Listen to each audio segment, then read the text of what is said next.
आप सभी दर्शकों का ज्ञान विज्ञान एवं रचनात्मकता के संसार इस YouTube चैनल पर हार्दिक स्वागत एवं अभिनंदन है। बहुत दिनों से आप सभी दर्शकों का एक अनुरोध था कि कारक प्रकरण पढ़ाया जाए, तो आज हमारे मित्र प्रशांत बडोला जी कारक प्रकरण के अध्ययन के लिए हमारे सम्मुख उपस्थित हैं। अकेले में उतना पढ़ाना संभव नहीं हो पाता, बहुत सारा प्रपंच होता है।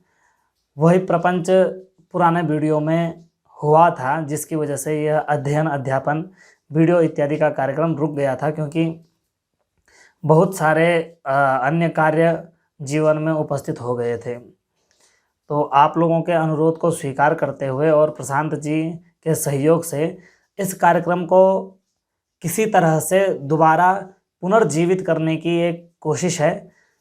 यह प्रयत्न कहाँ तक सफल हो पाता है आप सभी दर्शकों पर यह छोड़ते हैं, और उसी जहाँ तक जिस भाव में जिस शास्त्रीय ज्ञान के साथ अंतिम एपिसोड हुए थे, आशा है कि वहीं से आगे बढ़ाया जाए। संभव है कि तत्कालीन ज्ञान के अनुसार अध्यवसाय के अनुसार बीच में क्रम भंग हो, तथापि अग्रिम कक्षाओं में अग्रिम जो हमारी गतिविधियां हैं उससे इस चीज़ को भरपाई करने की कोशिश की जाएगी, भरपाई करने का प्रयत्न किया जाएगा। तो आगे बढ़ते हैं अंतिम कक्षा से आगे की कक्षाओं के लिए। तो आइए आप सभी दर्शकों का इस वैयाकरण सिद्धांत कौमुदी की कारक प्रकरण की कक्षा में हार्दिक स्वागत एवं अभिनंदन है।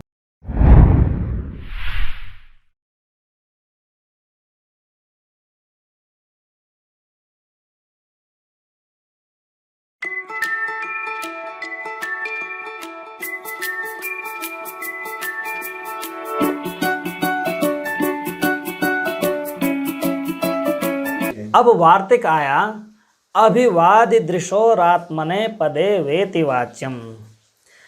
अभिवादी शब्द ण्यंत के अभिवाद शब्द का सूचक है कि वद धातु ण्यंत में आ जाए। वद धातु कैसे आ जाए? वद धातु ण्यंत में आ जाए तो क्या बनेगी? वादी, और उसके साथ अभि उपसर्ग हो।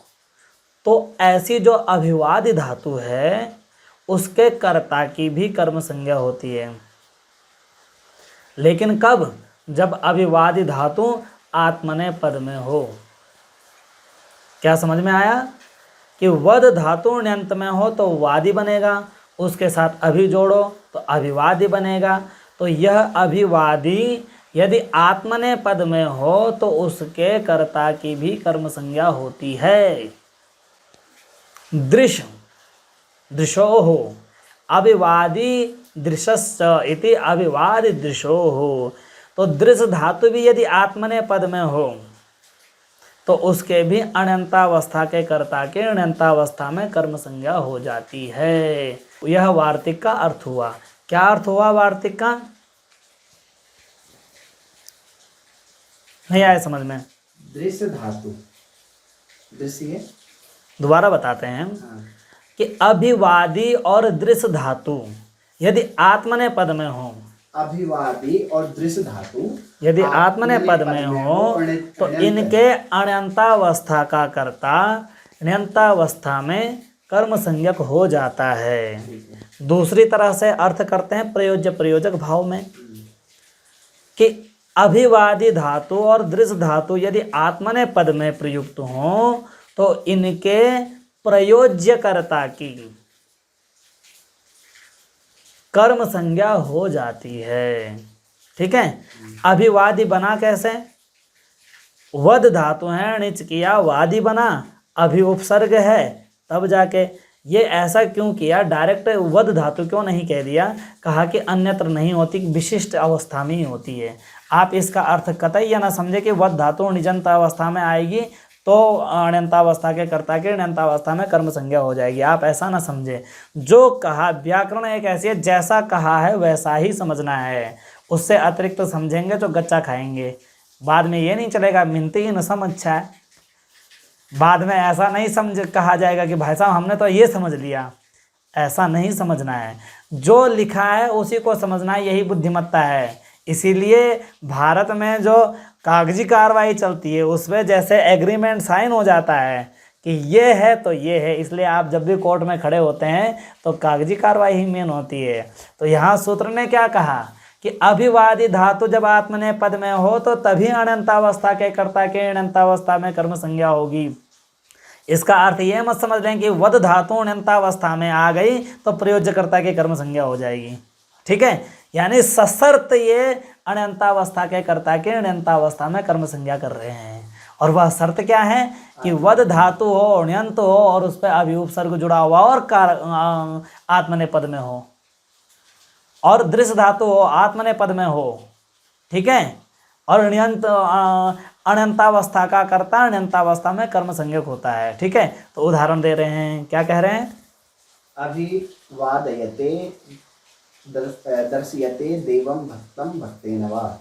अभिवादयते देवं भक्तं भक्तेन वा। भक्त से देवम देवता को अभिवादन करवा रहे हैं। क्या अर्थ है? भक्त से देवता को अभिवादन करवा रहे हैं। अभिवादन कौन कर रहा है? भक्त कर रहा है। क्या भक्त स्वतंत्र रूप से कर रहा है? कैसे कर रहा है? उससे करवाया जा रहा है, स्वतंत्र नहीं है। तो जिससे करवाया जाता है वो कौन सा कर्ता होता है? प्रयोज्य कर्ता होता है। जो करवाता है वह कौन सा कर्ता होता है? प्रयोजक कर्ता होता है। यहाँ प्रयोज्य कर्ता कौन है? यहाँ पे भक्त प्रयोज्य करता है। क्रिया कौन सी है? क्रिया यहाँ पर आत्मनेपद की है। कौन सी है? कौन सी है? अभिवादयते। अभिवादयते है। अभिवादयते अभिवादी धातु है कि नहीं है? आत्मने पद में है कि नहीं है? तो आत्मने पद में भी धातु है और अभिवादी धातु भी है। तो यहाँ जो अण्यंतावस्था का कर्ता, अगर यह स्वतंत्र रूप से क्रिया होती तो यहाँ कौन अभिवादन कर रहा था? भक्त। तो भक्त अण्यंतावस्था का कर्ता था, जो अब यहाँ कैसे आ चुका है? अण्यंतावस्था में आ चुका है। तो ऐसे अण्यंतावस्था का कर्ता जो भक्त है उसकी कर्म संज्ञा हो जाएगी। तो कर्म संज्ञा जब हो जाएगी तो कर्मणि द्वितीया से द्वितीया बनेगा। तो क्या होगा वाक्य कि भक्तम अभिवादयते, यह बनेगा। किसका अभिवादन करवा रहे हैं? देवता का। तो देवता के लिए देव शब्द प्रयुक्त है। तो अभिवादन किसका करवा रहे हैं? देवता के। तो कर्तुर्लिप्सित तमम कर्मा से देव की कर्म संज्ञा होगी, कर्मणि द्वितीया से द्वितीया हो जाएगा तो देवम बनेगा। तो वाक्य क्या बनेगा? स्वामी जी को भी जोड़ लीजिए। किसी स्वामी जी को जोड़ लीजिए। स्वामी भक्तम देवम अभिवादयते। यह वाक्य बनेगा जिस समय यह वार्तिक लग जाएगा। क्या वाक्य बनेगा? स्वामी भक्तम देवम अभिवादयते, ठीक है। और यही वाक्य बनेगा। नहीं, वा इति वाच्यम कहा है ना कि विकल्प से होगा। तो जिस पक्ष में लग जाएगा उस पक्ष में तो ये रूप होगा, स्वामी भक्तम देवम अभिवादयते। जिस पक्ष में नहीं लगेगा उस पक्ष में क्या होगा? स्वामी भक्तेन देवम अभिवादयते, उसमें तृतीया हो जाएगी। दूसरा दृश्य धातु का उदाहरण दे रहे हैं कि दर्शयते हरिम भक्तम भक्तेन वा, यही वाक्य है।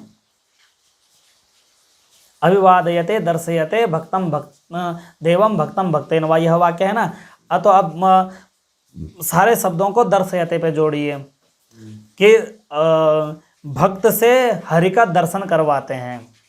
भक्त को हरि का दर्शन करवाते हैं। यहाँ दर्शन कौन कर रहा है? भक्त कर रहा है। क्या स्वतंत्र रूप से कर रहा है या करवाया जा रहा है उससे? तो जिससे करवाया जाता है वह कैसा करता होता है? प्रयोज्य करता होता है। तो दृश्य धातु हो आत्मने पद में तो उसके प्रयोज्य कर्ता की कर्म संज्ञा विकल्प से होती है। तो दृश्य धातु दर्शयते के रूप में उपस्थित है, निजंत भी है, ठीक है।